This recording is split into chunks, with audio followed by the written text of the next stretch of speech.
ఈయన ఆన్ రేవంత్ రెడ్డి ప్రజల కోసం సామాజిక బాధ్యతతో పనిచేస్తున్న సోషల్ మీడియాను పాలకులు గౌరవించాలి తప్ప అవమానించడం సబబు కాదు. తెలంగాణ సమాజ ఆకాంక్షల మేరకు సోషల్ మీడియా మొదటి నుంచి తన శక్తి కొద్దీ పనిచేస్తూనే ఉంది. నిబద్ధతతో పనిచేసే సోషల్ మీడియా జర్నలిస్టులకు నా మద్దతు ఎప్పుడూ ఉంటుంది. సోషల్ మీడియా జర్నలిస్టులను దూరం పెట్టాలంటూ ప్రధాన మీడియా వారిని ఎగదోయడం, ముమ్మాటికి విభజించి పాలించడమే. ఇలాంటి కుటిల పన్నాగాలను తెలంగాణ సమాజం సహించదు. ఎవరి గురించి మాట్లాడుతున్నారు ఈ మాట? 100% రేవంత్ రెడ్డి గురించే మాట్లాడుతున్నారు. ఇక్కడ 2 అంశాలు ఉన్నాయి. కోమటిరెడ్డి రాజగోపాల్ రెడ్డి చెప్పింది 100% కరెక్టే, 100% కరెక్ట్. దాంట్లో రెండో ఆప్షనే లేదు. మనం కూడా మొన్న సమావేశంలో అదే మాట్లాడినాం, మార్నింగ్ న్యూస్లో అది కూడా అదే పదే చెప్తున్నాం. రేవంత్ రెడ్డి మాట్లాడింది తప్పు 100%, కోమటిరెడ్డి రాజగోపాల్ రెడ్డి మాట్లాడింది 100% కరెక్ట్. మరి రెండో లైన్ ఏంది? రెండో కోణం ఏంది? కోమటిరెడ్డి రాజగోపాల్ రెడ్డి ఎందుకు మాట్లాడిండు అన్నది ఇక్కడ పాయింట్. కోమటిరెడ్డి రాజగోపాల్ రెడ్డికి మంత్రి పదవి వచ్చి ఉంటే రేవంత్ రెడ్డి చేసిన వ్యాఖ్యల్ని తప్పుపట్టేటోడా? ఒక్కసారి సింపుల్ ఆన్సర్ చెప్పండి గంతే. ఒకవేళ కోమటిరెడ్డి రాజగోపాల్ రెడ్డికి మంత్రి పదవిలో ఉంటే ఈ ట్వీట్ చేసేటోడా? లేదు మంత్రి పదవి నీకు వచ్చే ఇష్టం ఖచ్చితంగా అని హామీ ఇచ్చి ఉంటే ఈ ప్రకటన వచ్చేదా? దయచేసి ఒకసారి అందరూ ఆలోచించాలి. ఇది కేవలం పదవుల కోసం, వాళ్ళ యొక్క రాజకీయ ఉనికి కోసం చేసినటువంటి స్టేట్మెంట్ కిందనే నేను చూస్తున్నా. ఇదే ముఖ్యమంత్రి రేవంత్ రెడ్డి గతంలో అసెంబ్లీ సాక్షిగా అదే సోషల్ మీడియాను ఉద్దేశించి ఇవే వ్యాఖ్యలు చేసిండు కదా. ఆనాడు రాజగోపాల్ రెడ్డి స్టేట్మెంట్ ఇచ్చిండా? ఆనాడు ఇవ్వలే. ఎందుకు ఇవ్వలే? ఏమో ఒకవేళ మంత్రి పదవి వస్తుందేమో అని కనీసం దాన్ని పట్టించుకోలే. ఇప్పుడు ఎందుకు చేస్తున్నాడు? ఇప్పుడు రేవంత్ రెడ్డి మంత్రి పదవి ఇవ్వలేకపోతున్నాడు, ఇస్తలేడు కాబట్టి ఈ రకంగా బ్లాక్మెయిల్ చేసే ప్రయత్నం ఆయన్ని చేస్తున్నారు. సింపుల్, ఇంతకుమించి ఏం లేదు. మీరేమనుకుంటున్నారు? నేనైతే అంతకుమించి ఏమనుకుంటలేను. కోమటిరెడ్డి రాజగోపాల్ రెడ్డికి హోంశాఖ మంత్రి పదవి ఇచ్చే వరకు ఆగడు. కాంగ్రెస్ ప్రభుత్వాన్ని ఎవరూ ఓడించనక్కర్లే.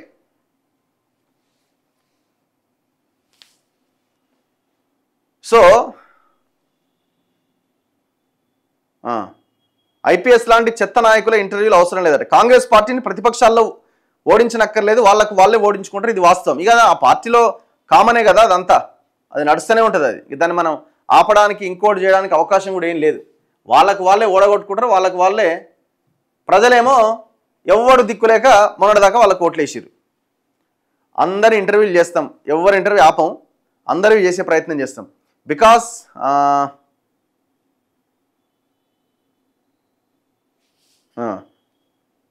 నువ్వు చెప్పింది కరెక్ట్ అన్న. ఆ ఇష్యూ గురించి మాట్లాడదాం. ఎస్ ఆంజనేయులు చారి, కోమటిరెడ్డి గురించి మీ ఒపీనియన్ చెప్పండి. అదే కదా చెప్తున్నది. ఇప్పుడు ఆయనకి మంత్రి పదవి కావాలంటే అన్నని రాజీనామా చేసి ఆయన పదవిలో పెట్టే ప్రయత్నం చేయండి. ఓకే చలో. ఏసీబీకి పోలీస్ స్టేషన్ స్టేటస్ లేదు కాబట్టి 100 కోట్ల అవినీతి చేసిన అధికారుల మీద కేసులను హైకోర్టు న్యాయమూర్తి కొట్టేయడం ధర్మమా? జరిగిన అవినీతి మీద చర్యలు తీసుకోకుండా ఇలాంటి తీర్పులు ఇవ్వడం ఏంటది? ఏం తీర్పు అది? We need tiger reserve forest. Tiger reserve forest కావాలా మీకు? లక్షలాది మంది ఆదివాసీలని అక్కడి నుంచి పంపించేయాలన్నది మీ ప్లాన్, అంతేనా? పోడు భూములకు అసలు రైతు బంధు వేస్తున్నారా? ముందు లేదు. బాధ్యులపై చర్యలు లేనప్పుడు ఎన్ని ఎంక్వైరీలు వేస్తే ఏం లాభం? ఎన్ని రిపోర్ట్లు ఇస్తే ఏం లాభం? కాళేశ్వరం రిపోర్ట్ గురించి అడుగుతున్నారు. కవిత దీక్ష ఢిల్లీలో చేయాలి, తెలంగాణలో కాదు. ప్రకృతి ప్రకోపించినప్పుడు ఎవరు ఏమీ చేయలేరు. అభివృద్ధి చెందిన అమెరికా దేశాల్లో కూడా టోర్నడోలు వస్తే నిమిషాల్లో విలేతాండవం చేస్తుంది. మన దగ్గర కూడా అదే పరిస్థితి కదా. Very good morning. Voice track అవుతుందట, అవునా? ఏం లేదు కదా, ఒక్కసారి చెక్ చేసుకో.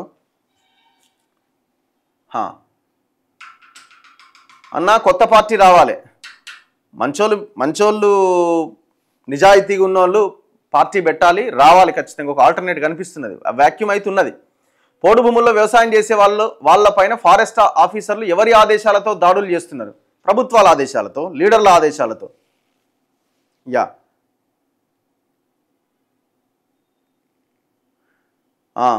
వన్ లైఫ్ టైం కూడా సరిపోవట్లేదు for the court to solve hour cases. వాస్తవం ఇది. కోర్టులో కేసు అంటే భయపడాల్సిన పరిస్థితి, ఎందుకంటే అది అయ్యే తెగదు, అది చివరికి ఎండ్ కార్డు పడదు. ఇక మనం అడ్వకేట్కి వీళ్ళకి డబ్బులు ఖర్చు పెట్టుకుంటా పోతుండాలి. పైసలు లేని వాళ్ళు అయితే వదులుకోవాల్సిందే. న్యాయము పేదవాడికి దొరుకుతుంది అనుకోవడం పొరపాటు. చింతపండు నవీన్ కవిత మీద చేసిన కమెంట్లకు బాధ్యుడు కేటీఆర్ అని చెబుతున్నది. ఎవరు? కవిత చెప్తుందట. ఓకే అన్న, మీరు వాసవి ఎల్బీ నగర్ వాసవి బిల్డింగ్ గురించి ఎందుకు మాట్లాడట్లే? 100% మాట్లాడుతూనే ఉన్నాం. వాడు కోర్టుకు వెళ్ళి నా గురించి మాట్లాడొద్దు అని ఆర్డర్ కూడా తెచ్చిండు. ఓకే, దాని మీద కూడా మనం మళ్ళీ అదే వకాలత్ చేసి కొట్లాడుతున్నాం. అడవి నరికితే వర్షాలు ఎట్లా పడతాయి? అదే కదా చెప్తున్నది. అర్థమైతలేదా? ఎవరు నరుకుతున్నారు? అడవులు గవర్నమెంట్ నడుపుతున్నారు, ఆదివాసులు నరుకుతలేరు. మనం వాడు ఉంటే తెలుస్తున్నాయి మనకు ఆ బాధ ఏందన్నది. వడ్ల బోనస్ గురించి మాట్లాడండి. Okay, no justice for living in India అట. వెడ్మా బొజ్జు పటేల్ తిరగబడాలి, అడగాలి గట్టిగా. మన తెలంగాణ రాష్ట్రం నుంచి కేంద్రానికి ఎన్ని కోట్లు ట్యాక్స్ రూపంలో వెళ్తుంది, కేంద్రం నుంచి మన రాష్ట్రానికి ఎన్ని కోట్లు వస్తాయి, వివరణ ఇవ్వండి. Lilliput Jagadish versus liquor queen. Telangana politics on full comedy. ఆ వార్త ఒకసారి చూద్దాం. ఇక అది కథ చివరికి చేరింది, ఎండింగ్ స్టేజ్కి వచ్చేసింది.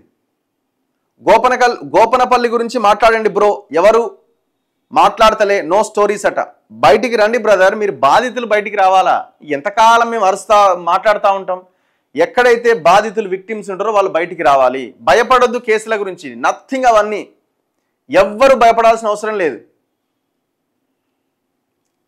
పదే చెప్తున్నాం. ఇప్పుడు ఆ గోపనపల్లి, ఆ వెంకటేష్ దగ్గుబాటి కబ్జా చేసిన వాళ్ళు కూడా ఒక్కసారి కలిసినారు, మరి కథం మళ్ళీ తర్వాత.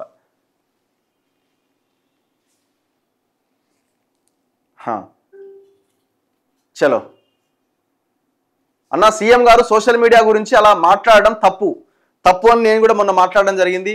ఒక డిజిటల్ మీడియా అన్ని ఛానళ్ళకు సంబంధించిన మీటింగ్ పెడితే అక్కడికి కూడా వెళ్ళి నేను మాట్లాడడం జరిగింది. తప్పుని తప్పనాల్సిందే. అన్నా, నువ్వు మేడ్చల్ ఎమ్మెల్యే కావాలన్నా. వామ్మో, ఎందుకు నాయన? ఏం చేద్దాం అనుకుంటున్నారు? నన్ను ఇక్కడి నుంచి కూడా వెళ్ళగొడదాం అనుకుంటున్నారా? అన్న, సికింద్రాబాద్ మెడికవర్ హాస్పిటల్ ముఖ్యమంత్రి గారి అల్లుడి హాస్పిటల్ గిడియనో కడుతున్నారు కదా, సిగ్నల్ పక్కన, సంగీత్ పక్కన కడుతున్నట్టున్నారు. ఇప్పుడు వరంగల్ మెడికవర్ హాస్పిటల్ ఓపెనింగ్ కా చూడ్డానికి పోయిండికి ఎవరు? రేవంత్ రెడ్డి. నేను ఒకసారి అదే తెల్లారి వరంగల్కి పోతుంటే ఏదో గవర్నమెంట్ హాస్పిటల్ ఓపెనింగ్ పోయిండా, ఏడికి పోయిండా అని అనుకున్నా.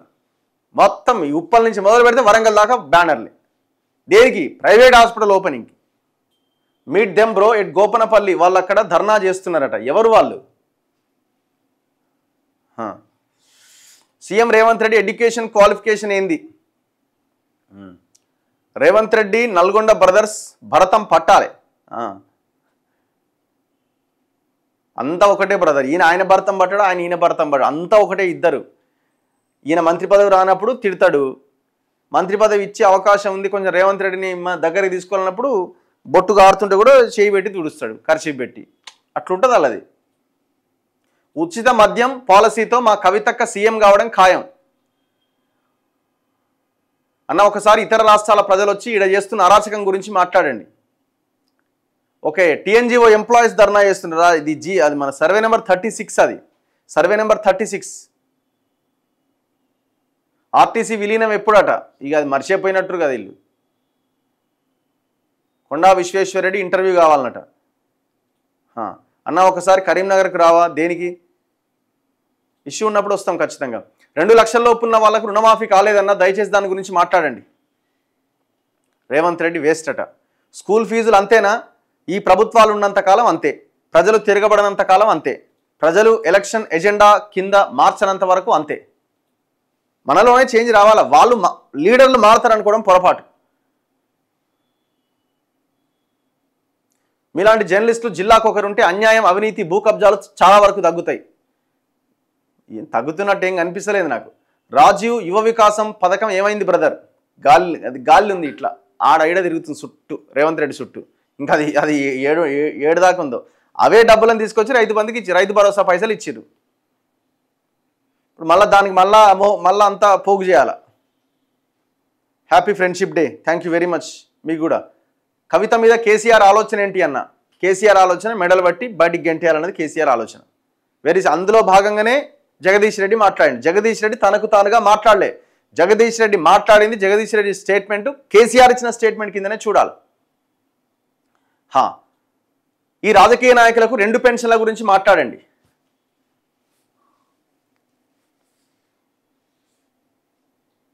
జాబ్ నోటిఫికేషన్ గురించి మాట్లాడండి. నిరుద్యోగులు సఫర్ అవుతున్నారు. ఖచ్చితంగా మాట్లాడుతూనే ఉన్నాం, మాట్లాడతాం. బాచుపల్లిలో అపార్ట్మెంట్ పర్మిషన్ పైన వీడియో చేయండి. ఏం అపార్ట్మెంట్? కవితక్క చంద్రమండలం పైన 1 ఎకరం భూమి కొనుక్కుందట. తెలియదు మరి నాకు.